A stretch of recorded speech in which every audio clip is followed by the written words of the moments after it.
Hello friends, मैं निशान चौधरी आप सभी का अपने और आप सभी के चैनल द साइंस कॉमरेड में स्वागत करता हूं। जैसा कि आप सभी को पता है, मैं अपने रियल लाइफ एग्जाम्पल के थ्रू आप सभी के कॉन्सेप्ट को क्रिस्टल क्लियर कराता था। लेकिन आप सभी को बता दूं, 1 साल से मेरी वीडियो नहीं आ पा रही थी, तो उसका जो रीज़न था वो भी मैं आपको सबसे पहले दे देता हूँ। तो जो मेरा रीज़न था उस वीडियो का ना आने का, तो मुझे ऐसा लगता था कहीं ना कहीं मेरे अंदर कुछ कमियां हैं। तो जो कमियां थी उनको मैंने इस 1 साल में बहुत हद तक दूर करने की कोशिश करी है। तो मैंने क्या किया है, उस पर काम किया है, और मुझे अब ऐसा लगता है कि अब मैं YouTube पर आने के लिए पूरी तरह से फिट हूँ। अच्छे से आपको एक एक चीज़ दे सकता हूँ।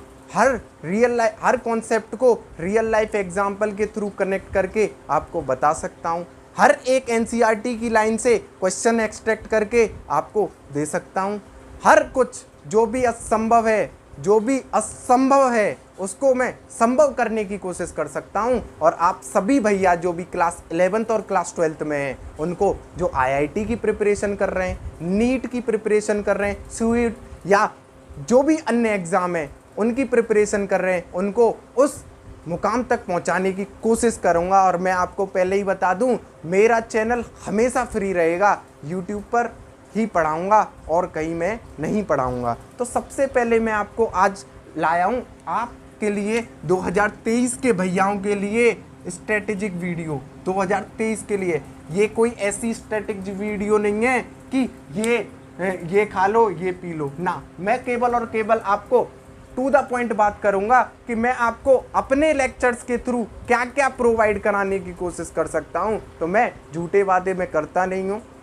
एक एक चीज़ मैं जो बोलूँगा वो मैं आपको देने की कोशिश करूँगा, एकदम बिल्कुल फ्री में। बस आपको मेरी जो वीडियो है उनको ज़्यादा से ज़्यादा शेयर करना है। बस मुझे आपसे इतना चाहिए, मुझे आपसे 1 रुपया नहीं चाहिए। तो सबसे पहले मैं आपको बताऊं कि साइंस में मैं आपको 3 सब्जेक्ट पढ़ाने वाला हूं। क्या क्या?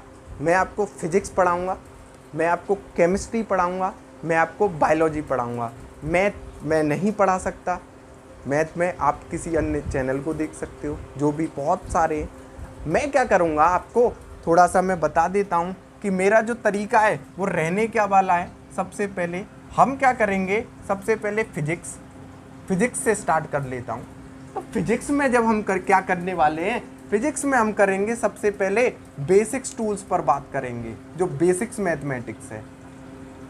हम इन पर सबसे पहले बेसिक्स मैथमेटिक्स ऐसी करा दूंगा जिन भी बायो वाले भैयाओं को, जो भी कोई भी भैया है उनको, जिसको डिफरेंशिएशन इंटीग्रेशन में कोई भी दिक्कत आए, वो मैं आने नहीं दूंगा। क्यों? क्योंकि इसमें केवल और केवल इंटीग्रेशन और डिफरेंशिएशन, जिससे भैया क्या है बहुत दूर भगने लग जाते हैं, क्योंकि उन्हें बताया ही नहीं जाता। और इनका काम कुछ नहीं है, केवल और केवल इनको इस फिजिक्स के अंदर जो चैप्टर आएंगे, जो भी क्लास 11th और क्लास 12th में लगभग दोनों को मिला के 30 चैप्टर आपको मिलेंगे, 30 चैप्टर्स, उनमें इनका वर्क है, उनको इम्प्लीकेट। अगर यहाँ पर ही आप नहीं समझोगे तो इन 30 चैप्टरों को आप खराब करके बैठ जाओगे।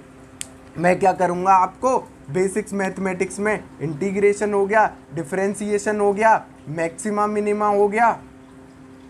मिनिमा, जितने भी ग्राफ्स हैं फिजिक्स में रिलेटिव, सब बताऊंगा एक एक को, विद रियल लाइफ एग्जाम्पल के थ्रू बताऊंगा। जो भी क्वेश्चन पॉसिबल है उनको कराने की कोशिश करूंगा। यहाँ पर आपका याद करने का काम ज़्यादा रहेगा। फिर मैं आपके 30 चैप्टर्स पर आऊँगा, और 30 चैप्टर्स में मैं या तो पूल करवा लेंगे, या मैं अपने तरीके से आपको एक एक स्टेप वाइज पाइल अप करता जाऊँगा। 2023 के आपके जितने भी कॉम्पिटिटिव एग्जाम है, उससे पहले मैं आपके सिलेबस को कंप्लीट करने की कोशिश करूंगा। हर रोज़ मेरे वीडियो आएंगे, ये मेरा आपसे विश्वास है। तो इन 30 चैप्टरों को हम टैकल कैसे करेंगे, तो सबसे पहले मैं आपको बता दूं, सबसे पहले हम क्लास 12th में फिजिक्स के 5-6 चैप्टरों को निपटा लेंगे। जैसे पहला मैं बात करूं आपको इलेक्ट्रोस्टैटिक्स की, तो क्लास 12th की अगर बात कर लूँ मैं, क्लास 12 इसको मिटा के फिर 2 मिनट बस।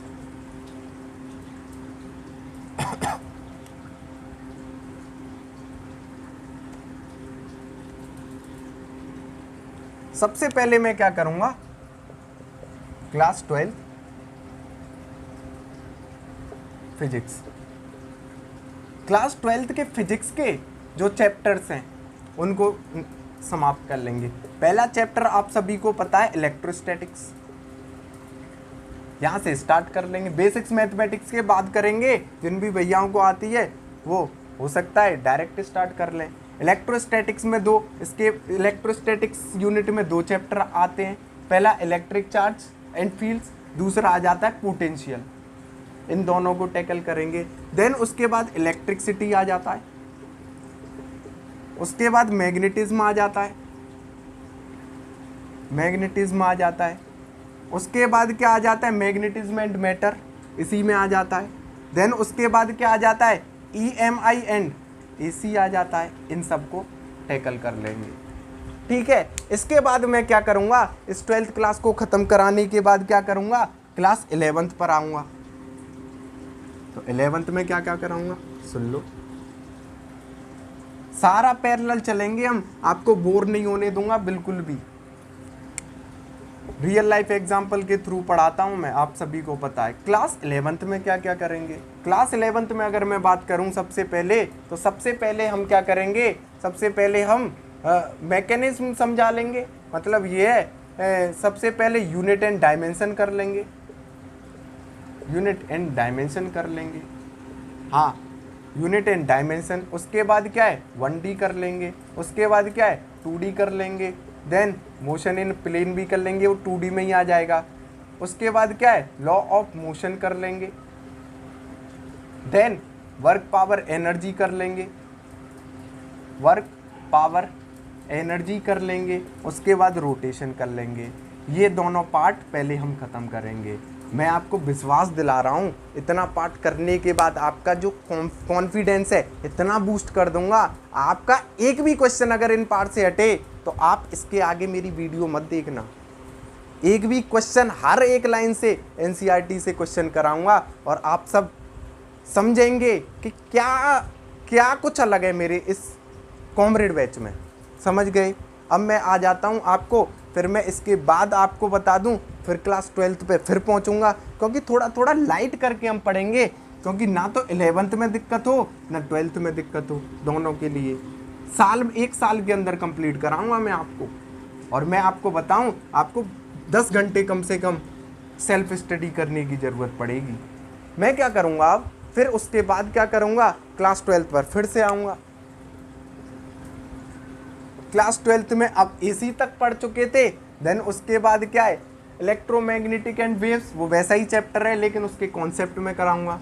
उसके बाद हम पढ़ेंगे ऑप्टिक्स। ऑप्टिक्स इतनी अच्छी करा दूंगा कि आपको ऐसा कोई क्वेश्चन ही नहीं होगा जो ना बने। देन उसके बाद क्या कराऊंगा, मॉडर्न फिजिक्स। मॉडर्न फिजिक्स की अगर मैं बात करूं, इसमें कई सारे चैप्टर आते हैं, मोस्ट इंपॉर्टेंट है ये। कहीं ना कहीं आप क्या है केमिस्ट्री के स्ट्रक्चर ऑफ एटम से भी लिंक है, तो वहाँ से भी मैं थोड़ा सा स्ट्रक्चर ऑफ एटम से इस पर, ऐसा नहीं है कि इधर पढ़ा दिया तो इधर नहीं, नहीं नहीं, हर एक चीज़ इधर, atoms and nuclei, dual nature, ये सारी चैप्टर्स हैं। लास्ट में बच जाएगा सेमीकंडक्टर। तो ये चीज़ें मैं आपको रियल लाइफ एग्जांपल और हर एक क्वेश्चन दूंगा फिजिक्स में। तो ये थी फिजिक्स की बात। 12th खत्म हो गया, देन फिर उसके बाद 11th पे आएंगे। तो 11th में देन उसके बाद क्या आएंगे, तो मैकेनिकल प्रॉपर्टीज़ ऑफ सॉलिड की बात करेंगे, मैकेनिकल प्रॉपर्टीज़ ऑफ फ्लूइड की बात करेंगे। देन उसके बाद क्या करेंगे, थर्मल प्रॉपर्टीज़ की बात कर लेंगे, थर्मोडाइनमिक्स की बात कर लेंगे, वेव्स की बात कर लेंगे, ऑसिलेशंस की बात। सारे कॉन्सेप्ट को मैं ख़त्म कर दूंगा आपको विद इन टाइम्स। देन उसके बाद हम केमिस्ट्री की बात कर लेते हैं आपसे। केमिस्ट्री में मैं क्या कराने वाला हूँ, केमिस्ट्री में अगर मैं बात करूँ तो केमिस्ट्री में भी आपके लगभग 30 चैप्टर हैं। तो इसमें लेकिन क्या हो जाता है, ये 3 भाग में बढ़ जाता है। किस में, 3 पार्ट्स में बढ़ जाता है, इसलिए इसमें दिक्कत नहीं आएगी ज़्यादा। और ना तो मैं फिजिक्स में आने दूंगा, एक एक चीज़ को बहुत क्रिस्टल क्लियर कराऊंगा। इसमें सबसे पहले फिजिकल जो क्या है थोड़ा फिजिक्स जैसा ही है, नाम भी फिजिकल है तो फिजिक्स ही है, बिल्कुल फिजिक्स है। ये क्या होगा, इनऑर्गेनिक। सेकेंड, इसमें थोड़ी दिक्कत आती है अच्छे बच्चों को। तीसरा ऑर्गेनिक। हम क्या करेंगे, फिजिकल, इनऑर्गेनिक, ऑर्गेनिक एक एक चैप्टर लेके चलेंगे। सपोज करो फिजिकल में क्या क्या चैप्टर आते हैं, अब आपको बताऊं। सबसे पहले मोल कॉन्सेप्ट, ये समझना इम्पॉर्टेंट है और इसका वर्क तीनों में है। ऐसा नहीं है कि ये फिजिकल का ही है ना, अगर मोल कॉन्सेप्ट नहीं आता आपको, ना इनऑर्गेनिक हिलेगी ना ऑर्गेनिक हिलेगी। जैसे इससे कनेक्शन में कौन से चैप्टर हैं, तो इनऑर्गेनिक की बात करूं, केमिकल बॉन्डिंग, बिना मोल के केमिकल बॉन्डिंग को हिलाना कोई बस की बात ही नहीं है। ऑर्गेनिक में सब कुछ सब कुछ सब कुछ जो भी है सब मोल कॉन्सेप्ट से संबंधित है। तो मोल पर अच्छे से बात करेंगे, इसको ऐसे पढ़ना है जैसे इंटीग्रेशन डिफरेंशिएशन को बेसिक्स की तरह पढ़ रहे हैं। बिल्कुल क्लियर है। तो फिजिकल में क्या क्या चैप्टर पढ़ेंगे, मोल कॉन्सेप्ट पढ़ लिया, स्ट्रक्चर ऑफ एटम पढ़ना है, देन उसके बाद इक्विलिब्रियम पढ़ना है, दोनों इक्विलिब्रियम पढ़ने, केमिकल भी आयनिक भी, देन थर्मोडायनेमिक्स पढ़नी है, रिडॉक्स इसी में ले सकते हैं या फिर इनऑर्गेनिक में डाल दो।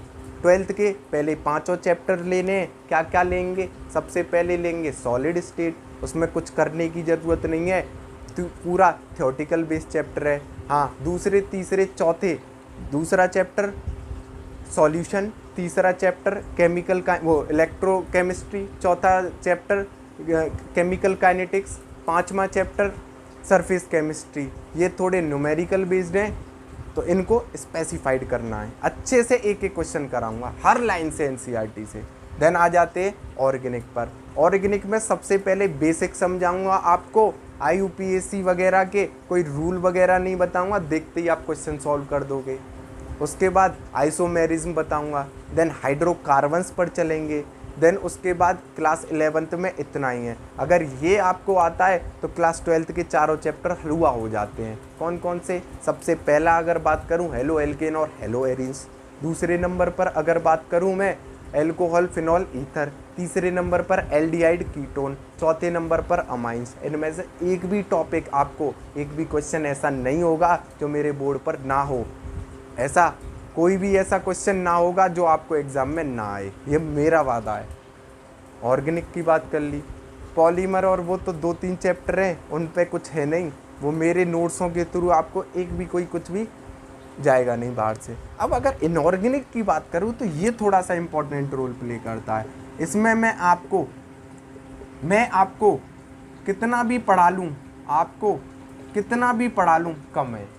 तो मैं क्या कर रहा हूँ, इसके लिए मैंने एक स्ट्रेटेजी आपके लिए सोची है। तो आप कहोगे वो क्या स्ट्रेटेजी है, वो ये स्ट्रेटेजी है, मैं इनऑर्गेनिक आपको पूरी हर एक एनसीईआरटी की लाइन के थ्रू कॉन्सेप्ट को क्रिस्टल क्लियर कराऊंगा। मैं हर एक एनसीईआरटी की लाइन आपको लिखूंगा और उसको एक्सप्लेन करूंगा और आपके कॉन्सेप्ट क्यों, क्योंकि होता क्या है कि हम इनऑर्गेनिक और बायोलॉजी तो ऐसे सब्जेक्ट हैं जिनको बार बार पढ़ते हैं, बार बार भूलते हैं, बार बार पढ़ते हैं, बार बार भूलते हैं।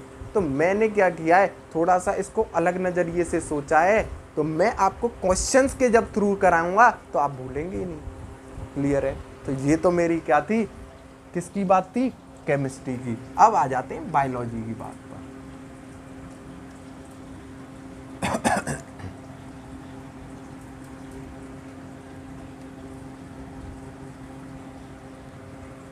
तीसरे नंबर पे मैं बात करूंगा बायोलॉजी की। तो बायोलॉजी में हम क्या करने वाले हैं, तो बायोलॉजी में लगभग 38 चैप्टर हैं। कितने, 38।